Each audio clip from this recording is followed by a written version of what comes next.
Thank you very much for coming. Herman Kelly is my name, press officer for the EFDD.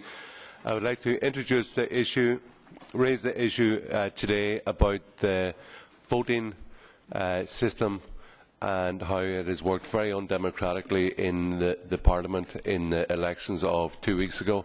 I'd like to introduce co-president of the EFDD group, David Borrelli, here on my right. And to the left, in the absence of Mr Farage, who is speaking at the moment in the Parliament, Mr Roger Helmer, who is head of delegation for the UK Independence Party. So, any questions, queries? Yes.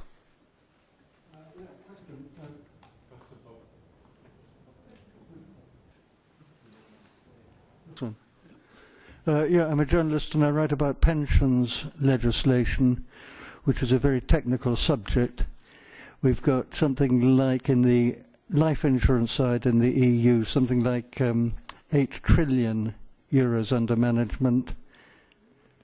And on the occupational side, we've got 4, making a total 12, about the same as the total EU GDP. And yes, this is a press conference to do with the voting system for the committee chair, so we can't take any other questions about other issues. I'm sorry about that. Any other, please, to do with the committee? Yes, the back. Vista, Dario, is it? Famous? Sì, Alberto. Sorry. L'agenzia italiana sta in Italian. Voi parlate di... Now, you're talking about a breakdown of democracy, but in actual fact the vote was, technically speaking, democratic. They decided not to give you any official posts, and that was backed by a majority. So why are you annoyed with that? Now, it was the same risk that the Cinque Stelle was running by joining ranks with Farage. Weren't you aware of that? Democracy. Now, you're saying it's democratic. I'm not sure about that. I don't agree with the fact even that it was technically democratic, because there is a general habit according to which in this Parliament the smaller groups and minority groups should still be represented within some of the committees. So there is a custom in this Parliament, and obviously it won't be the most important one, such as the Budget Committee, for example, but it should be possible for these smaller or minority groups to make their voice heard and for there to be an opposition in this Parliament. And if this is the democracy of this Parliament, then my concept of democracy is a different one, because these elections have basically tried to sideline a group that people don't like. Yeah, if I can just add to that, the custom and practice which has been long established, and I've been in the Parliament for 15 years, is that the D'Hondt system is applied so that committee chairmanships and indeed the vice presidencies of the Parliament are in some sense representative. Now, the European institutions, in my experience, are characterised by a vast contempt for the voters. That is best illustrated, in fact, by the reaction to the successive referenda in different countries, where you have what I like to call biased finality. If you get the wrong answer from the institution's point of view, you're simply told to keep voting and voting and voting until you get the right answer. When you get the right answer, the matter is closed. So you have the Danes, the Irish, who voted against European propositions and have simply been told to go away and get it right and vote again. You had the French and the Dutch who very wisely voted against the European Constitution. They didn't tell them to vote again, they simply changed the title of the document from a constitution to a Lisbon Treaty and said we don't need to have a referendum now, but the Irish had to vote on it under their own national constitution. They got the wrong answer, they were told to go away and vote again. So the institutions have a contempt for the voters. Now in my country, the UK, my party, the United Kingdom Independence Party, was by far the largest share of the vote in in the European elections, and we have the largest UK MEP delegation in Brussels. In the case of our colleagues, the Five Star Movement, they also got a very substantial share of the vote in Italy and have a large delegation here in Strasbourg and Brussels. Now, what it amounts to is that all those millions of voters who voted for parties that take a Euro-critical stance have simply been sidelined and ignored, and this is a determined effort by the larger groups behind closed doors to have an exclusion policy where alternative views are not listened to. That is not democratic. What is more, it is dangerous, because if the people come to recognise that their so-called democratic institutions have no place for dissenting opinions, they will look for alternative ways of expressing themselves.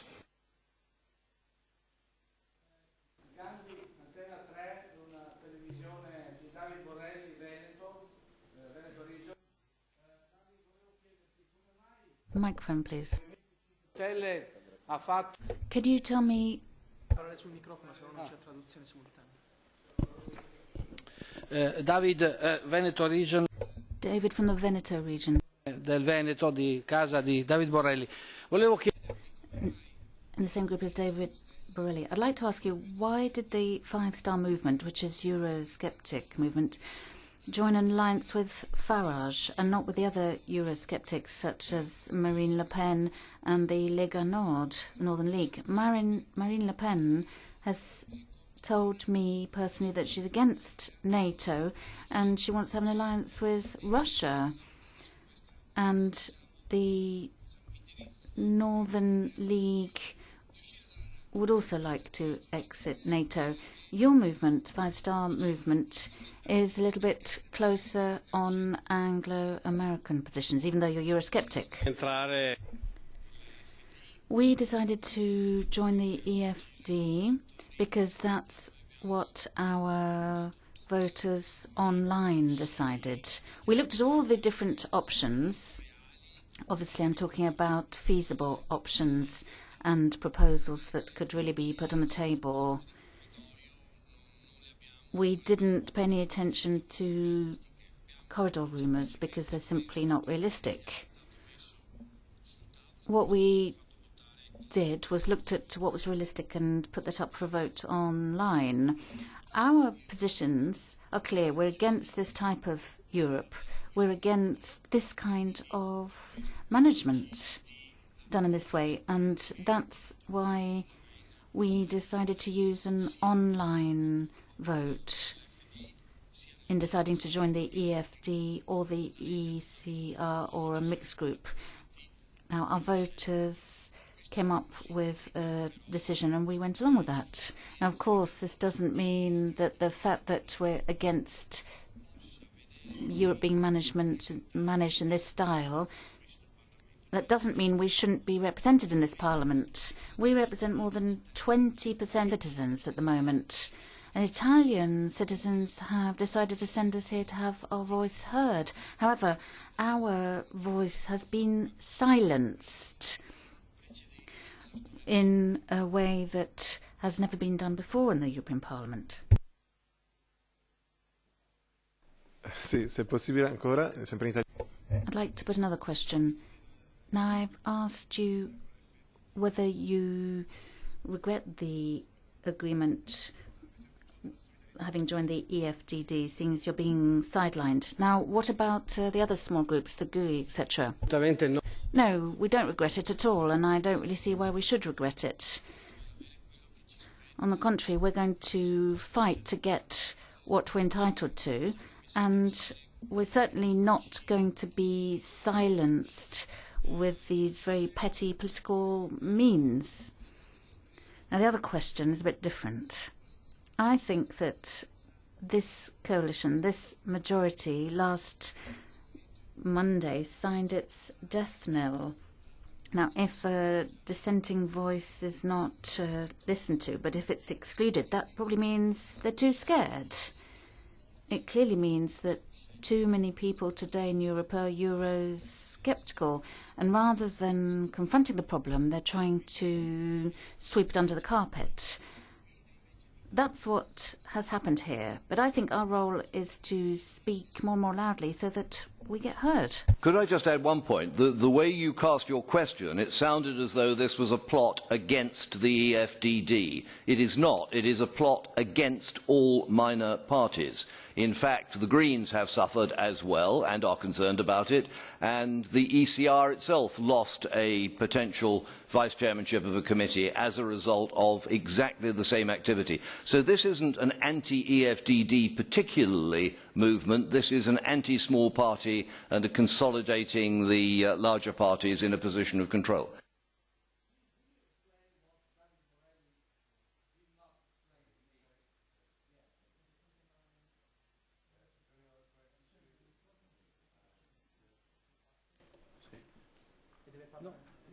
Peter von Kool from EU Reporter. First, a practical remark. You have a sign saying you are Nigel Farage. There's television, it's transmitted all over, so it could be you. Exactly. But my question is, now you have told how annoyed you are with the practice which you have been shown up to now. What are you going to do about it? One of the things we're going to do, of course, is to appeal to the court of public opinion, to these many millions of people who voted for UKIP in the UK, who voted for the Five-Star Movement in Italy, and for other related parties in other parts of Europe. What we are also going to do, as David Borrelli has rightly said, we are still going to speak up. We've lost the formal advantage of certain vice chairmanships of committees that we believe we ought to have had, and a vice presidency of the Parliament. But of course we still have a voice and a vote, and we shall exercise it. So we are making huge progress as a Euro-critical political movement in my country, in Italy, but across Europe as a whole. And I think these rather grubby devices that the large old parties are using to try and exclude us, they are measures of desperation. In the end, the people will drive the agenda, and we are with the tide of history. May I just have a follow-up? Why aren't you just accepting that fact, knowing by that you will have a tremendous support at the next elections?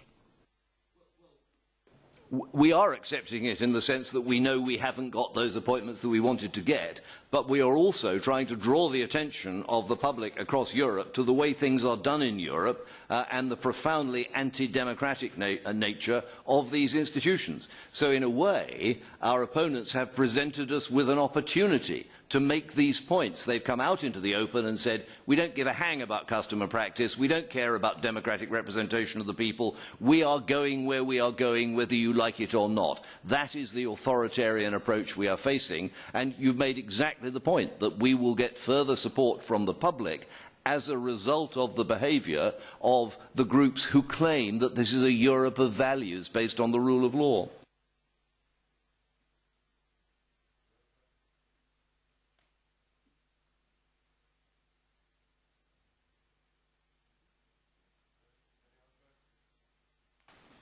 Okay.